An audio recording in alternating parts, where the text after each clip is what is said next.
You are now listening to Creator Corner.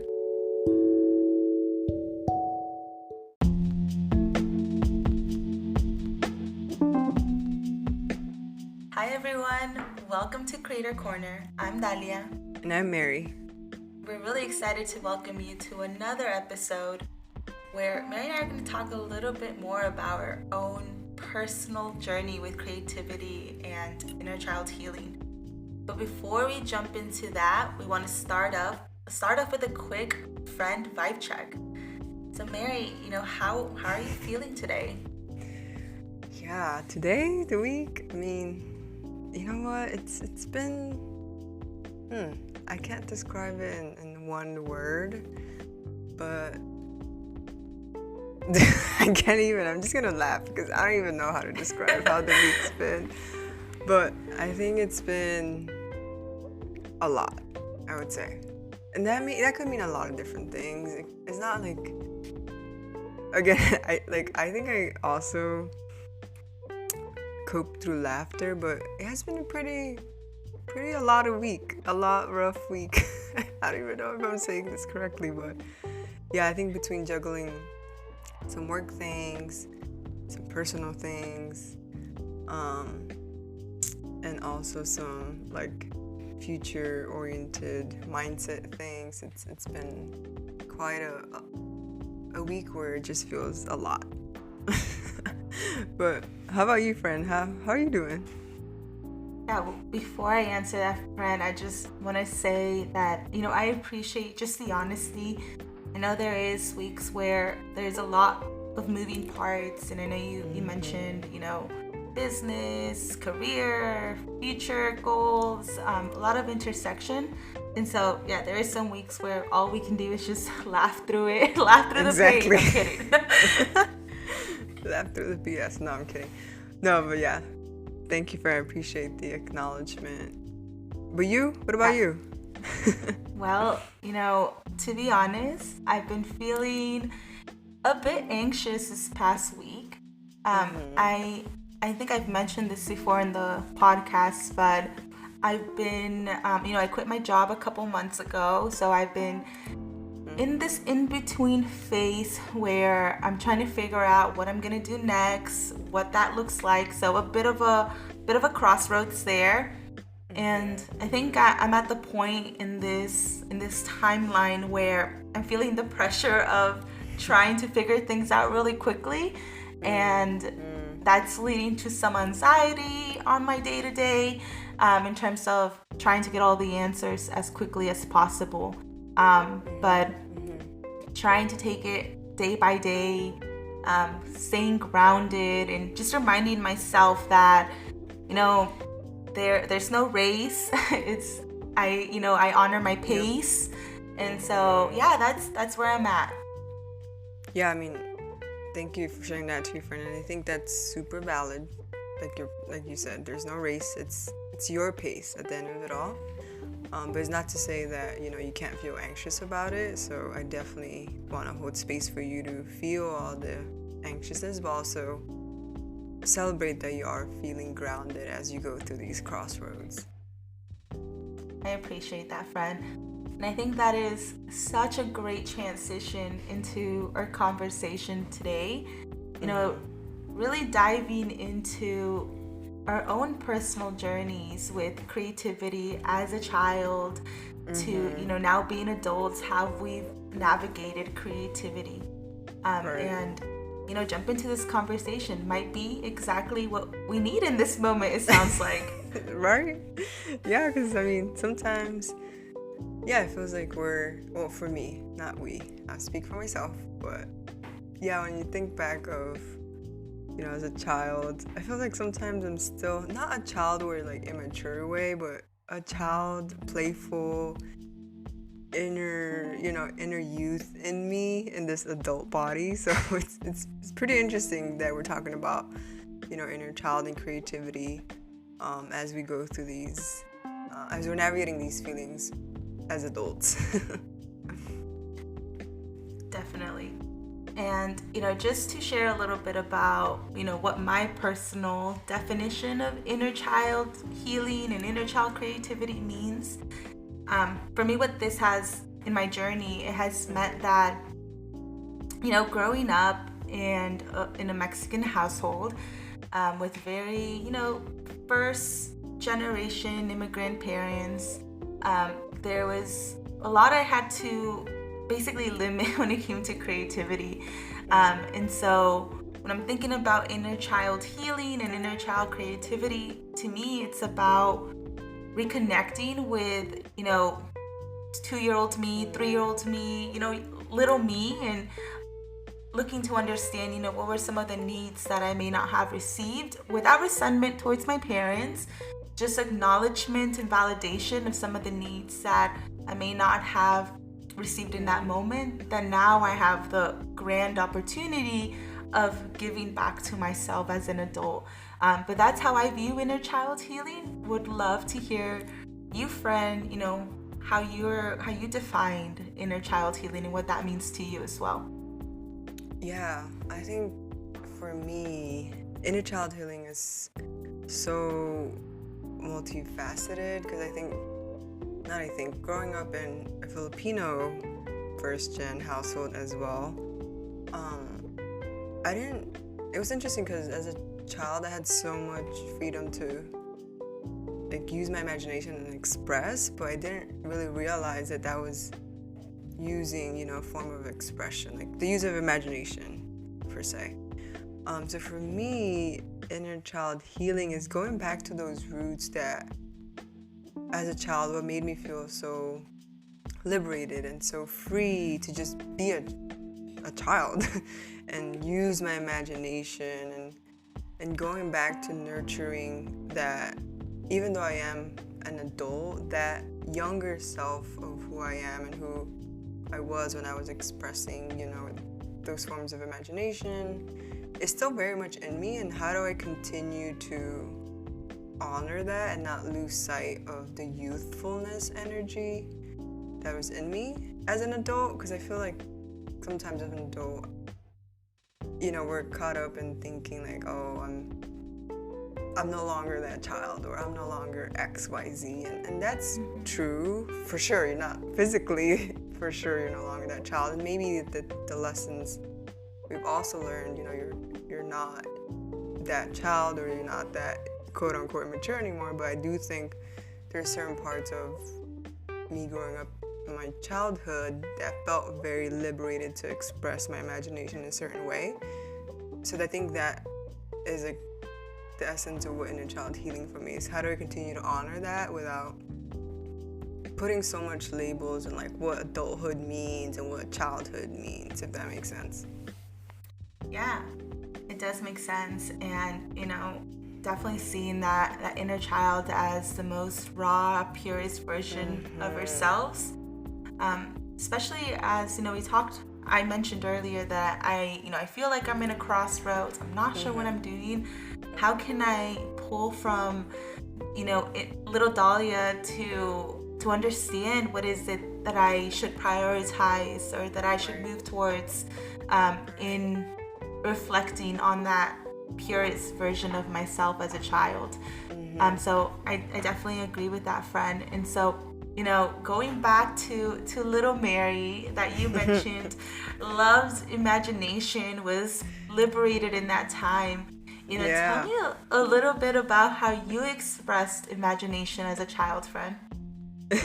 Yeah, and it's so wild to think about. This question makes me giggle and chuckle, because it's just hee hee, little Mary. Going back to elementary school, I knew I was decently okay at school. I think it came naturally for me to follow directions or listen to the teacher or whatnot. But during class, I grew up very athletic. I liked playing sports. I was very tomboyish. So even in class, I was imagining, when can I go to recess and just play basketball? And as I grew older and grew fond of the sport of basketball, it was something I wanted to live and breathe. So it would be imagining me playing basketball, imagining me, shooting a free throw, But that was like during in school. But even outside of school, when I had like my childhood friends in the neighborhood in the block, um, we would have these like crazy storylines, imagining like different universe. And we would just kind of like when people would play with Barbies and dolls, we would do it like live. Like we were the Barbies and dolls playing this alternate universe, hiding under like this apartment building staircase and saying that was like our little house in the space. So I think it was a combination of just making things up as we imagined it. It was like this imagination full of boundless limits. It wasn't, there was neither right or wrong. Sometimes our storylines didn't make sense. But I think it was just like, with friends, it was just so easy to imagine this alternate universe, which I do think we're into deeper conversation, like what the heck was I thinking about as a child, imagining these alternative universe. But I do think it was just that purity of nothing mattered but my imagination in that different universe or in that different storyline with my friends. Or some things I did as a form of creativity or imagination as a child.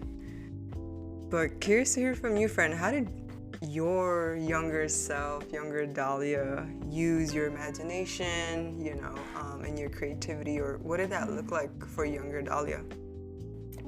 Yeah, before I answer that question, friend, I was like laughing in the background a little bit because I think the way that you express imagination with others, with your friends, I think it's so telling of the person that you are today.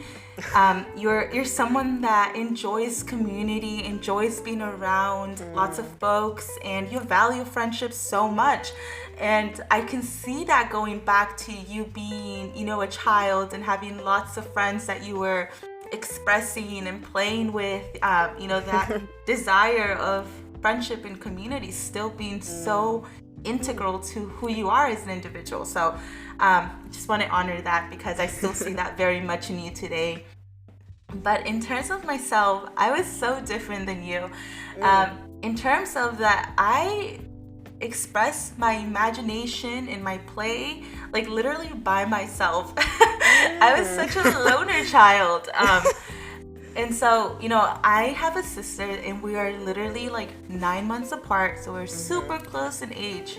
And you would imagine that would give me like a playmate for, born and playmate, right? Right? But we were so different.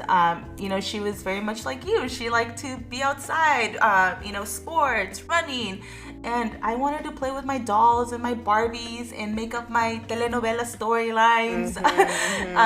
And it was very much in my head, by myself, very, very loner. And I think when I think about that inner child me and, the way that I express my imagination in a very, siloed place by myself, playing with my Barbies, I can see how I had to do a lot of healing around, relationships and friendships growing up, because I felt like I didn't have many friends when I was little. And when I'm saying little I mean like 4-year-old me, like 5-year-old me, before school, before going into like kindergarten me. So I think about, those feelings of, feeling like no one wanted to play with me, even though I had my sister that, should want to play with me. And so I definitely had to bridge that energy and basically do a lot of healing around relationships and being open to friendship and trusting others. And, instead of being labeled such a lone wolf or, having that label on myself, being open to community and friendships. And I'll be honest, it's sometimes something that I have to continue to work on, how to actively build community, how to actively nurture my relationships, because at times I do fall back into the pattern of, I can do this alone, or I can be in my head about this by myself. So I think it's interesting in when I think back at inner child, me, or inner child healing, or little me in the past.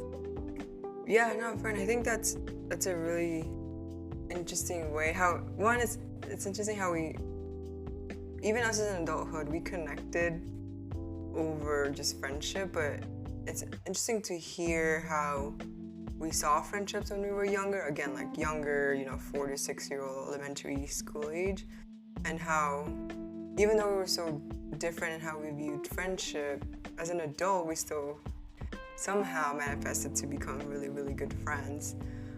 But I'm curious, like, to hear a little bit more, friend, like, so how do you think your creativity in creating the storylines on your own really also nurtured your inner child, nurtured what you wanted at that time and place?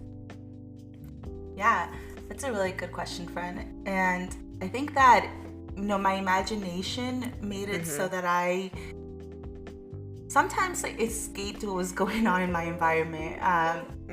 So like I said, I grew up with my sister that was really close in age, but I also had an older sister. My parents were working, a lot during that time. They had working 2 jobs.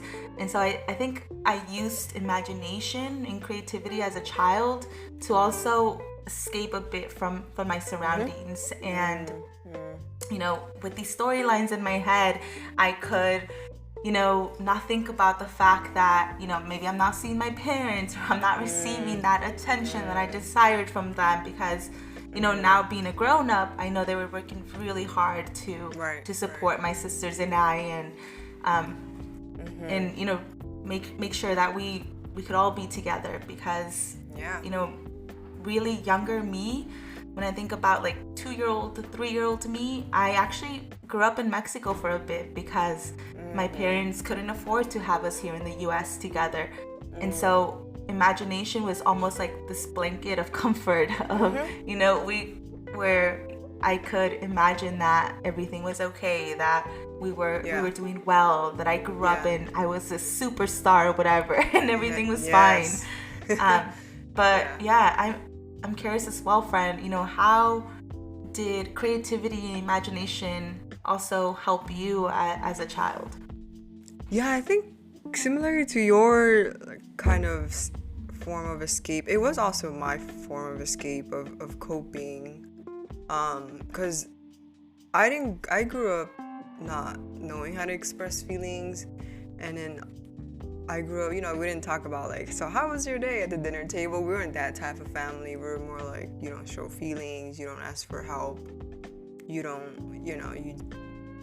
crying is a sign of weakness. So crazy how these values that I was taught at the beginning, as a child, how I kind of used this alternative universe to really express. I was so adventurous. So in these storylines, the way I could express hey, I'm an adventurous child, I like spontaneity, was this way of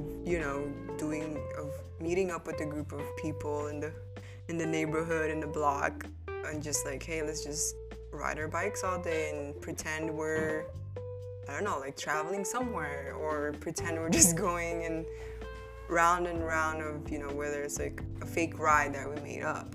I do think it has a lot to do with one, not knowing how to express to my family and to my guardians hey, I'm an adventurous child, get me busier, how do I keep myself busier.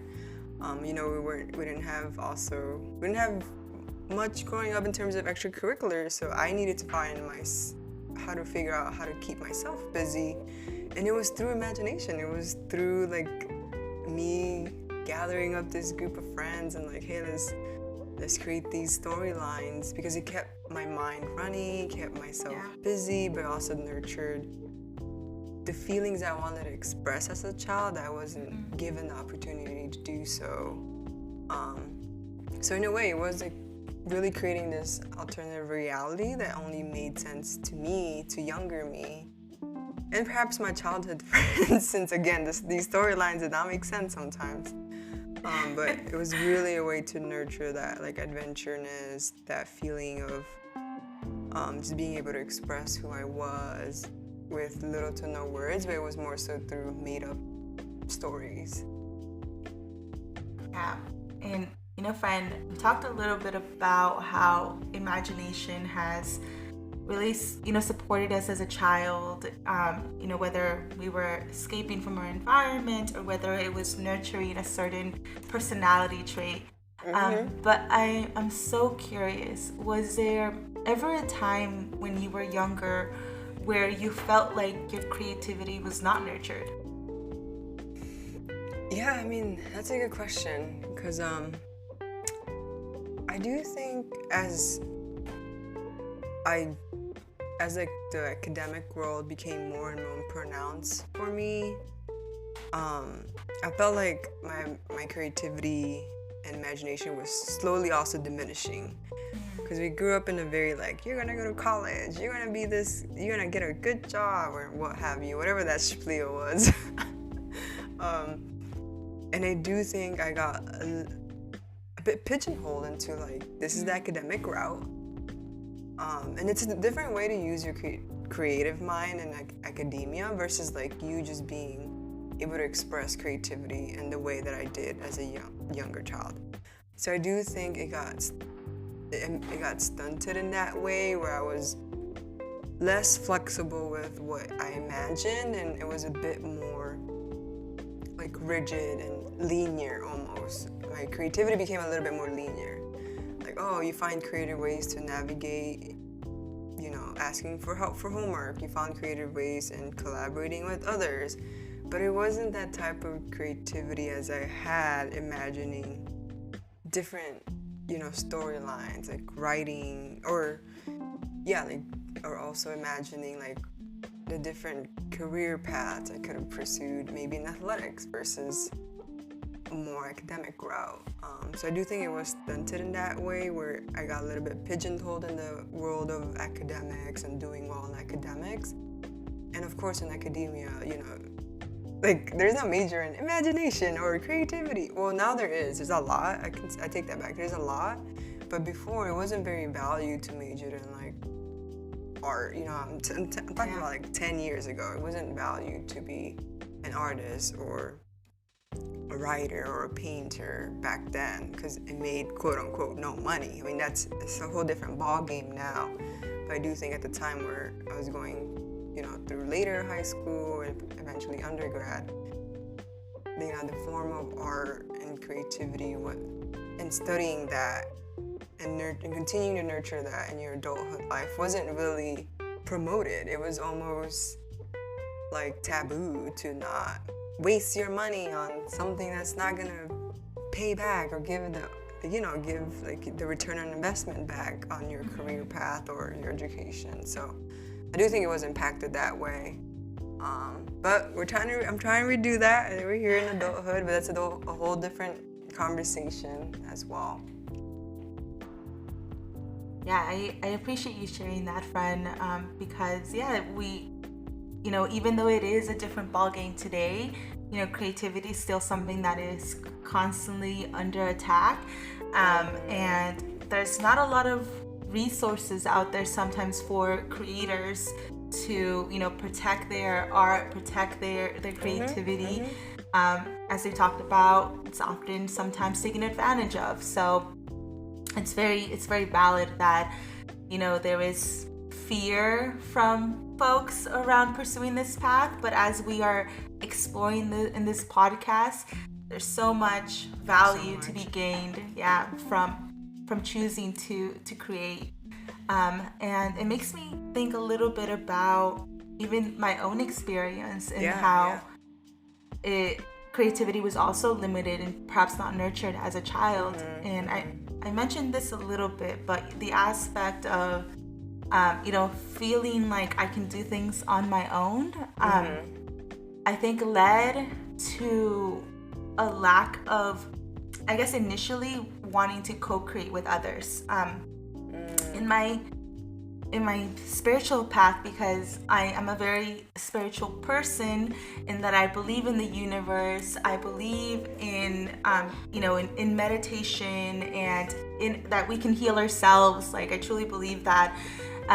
I had to unlearn that because as being a human in this, a human vessel, I believe that I co-create with Mother Earth, that I co-create with the universe, and there's nothing about doing things on your own. You are essentially co-creating with this planet. We're living in this planet. We're breathing this planet. There's plants. There's everything around us. So there is an aspect of co-creation that I had to work on and unblock because you're not going to thrive alone. You're going to thrive with others.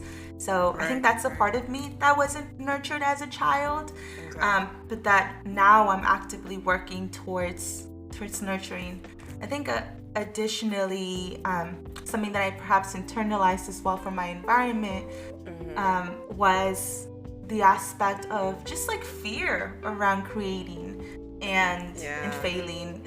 So I internalized a lot of that fear that prevented me from creating. I always wanted to be a writer. I would never too late, friend. I know. This is so embarrassing, but I remember like when there was a point where I almost wanted to write like fan fiction, and that's like a silly goofy thing. Why not? But it's something that could perhaps have been turned into something more. I don't know. I could have been a writer, or an author, or something. I might have been in a past life. I don't know.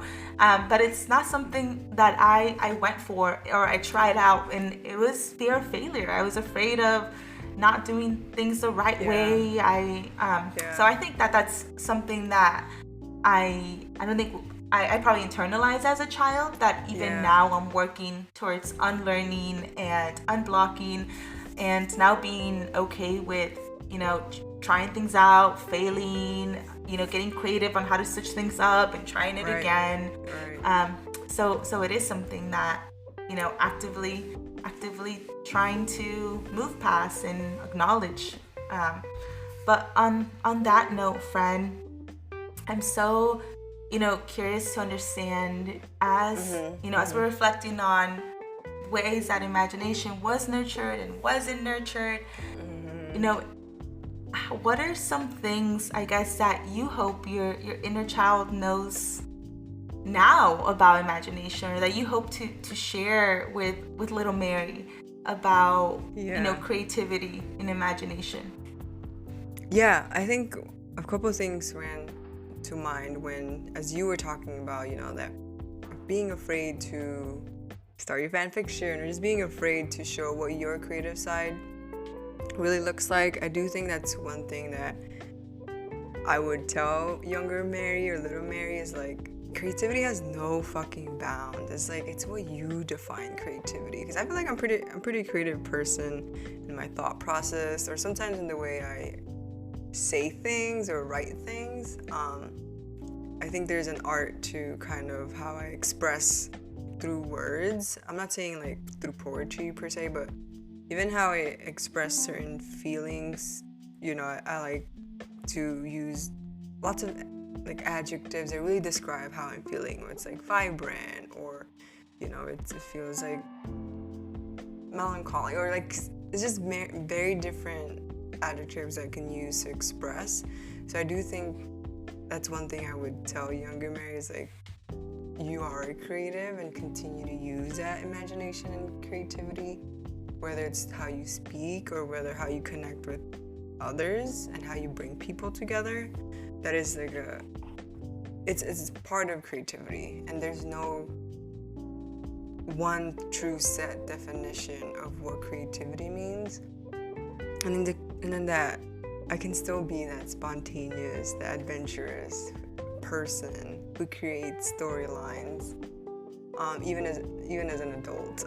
So I do think it's continuing to add that playfulness in my everyday life through imagination and through creating I mean, it's different storylines now. Like, I'm not gonna create the same storylines I did as a child with my friends, but I think there is value in expressing, whether it's through writing or creating through writing, or even in this podcast with you, creating this platform requires, a sense of creativity in terms of what we're going to discuss, in terms of even the questions we're trying to dissect from our guests, from our creators, and even bringing those creators on the platform requires a sense of activity and creativity as well. So I think that's what I would tell younger Mary in terms of how to continue that creativity side of her.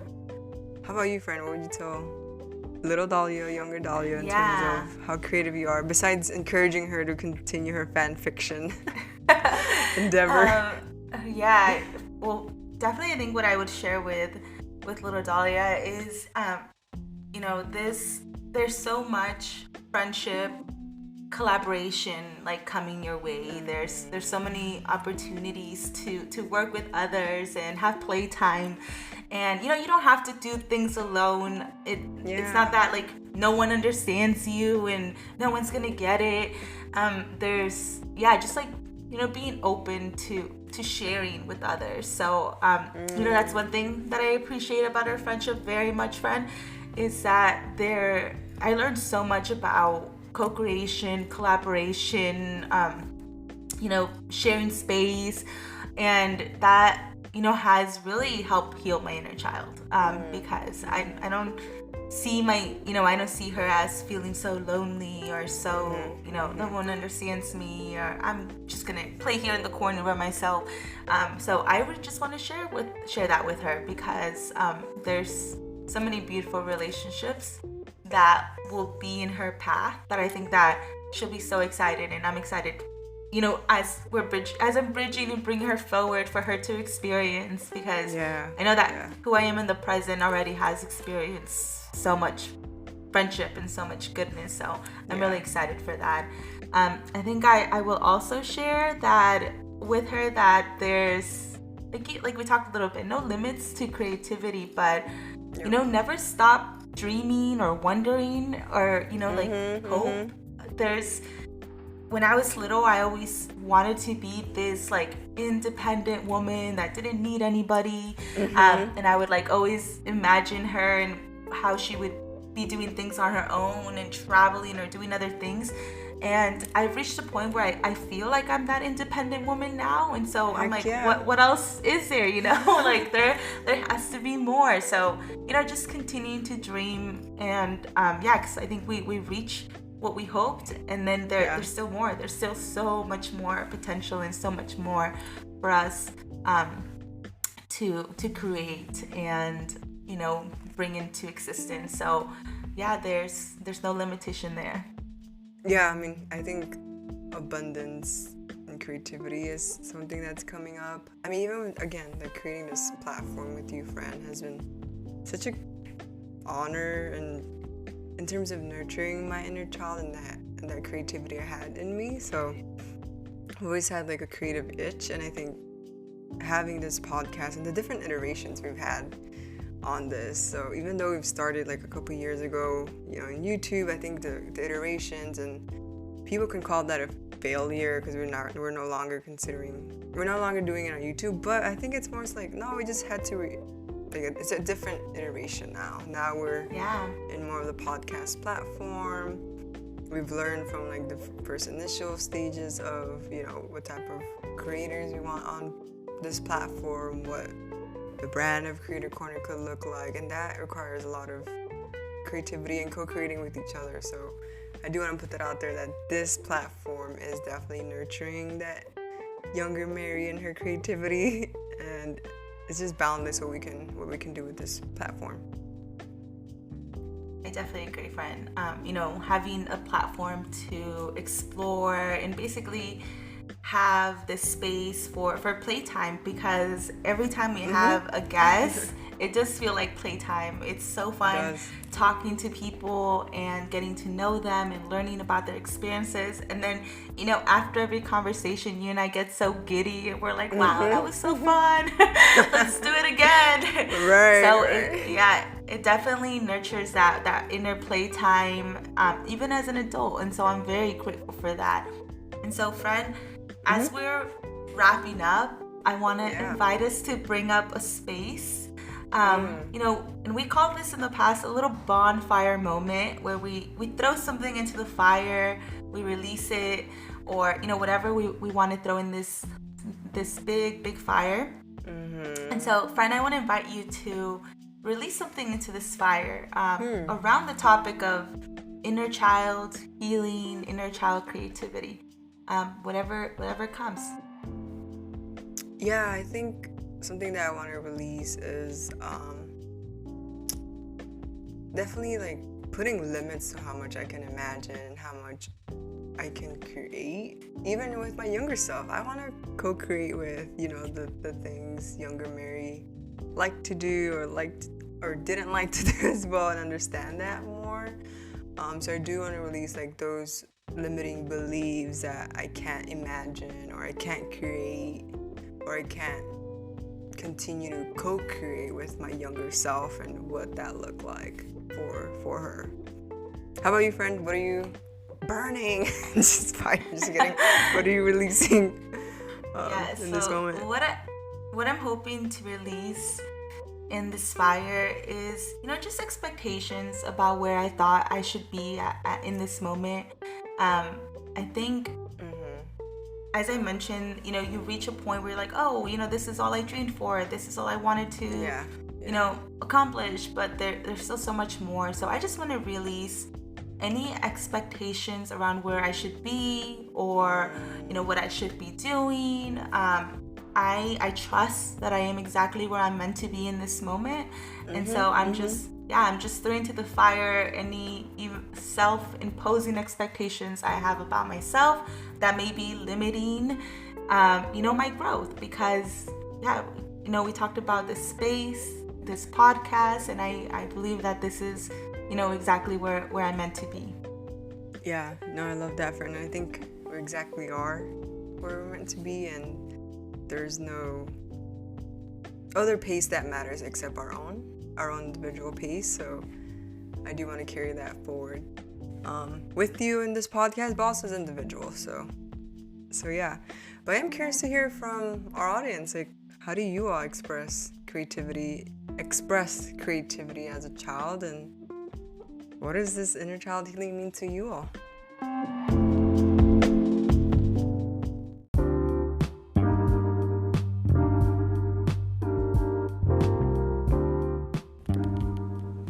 Thank you for tuning in. Creator Corner is a podcast production presented by the Ars Network.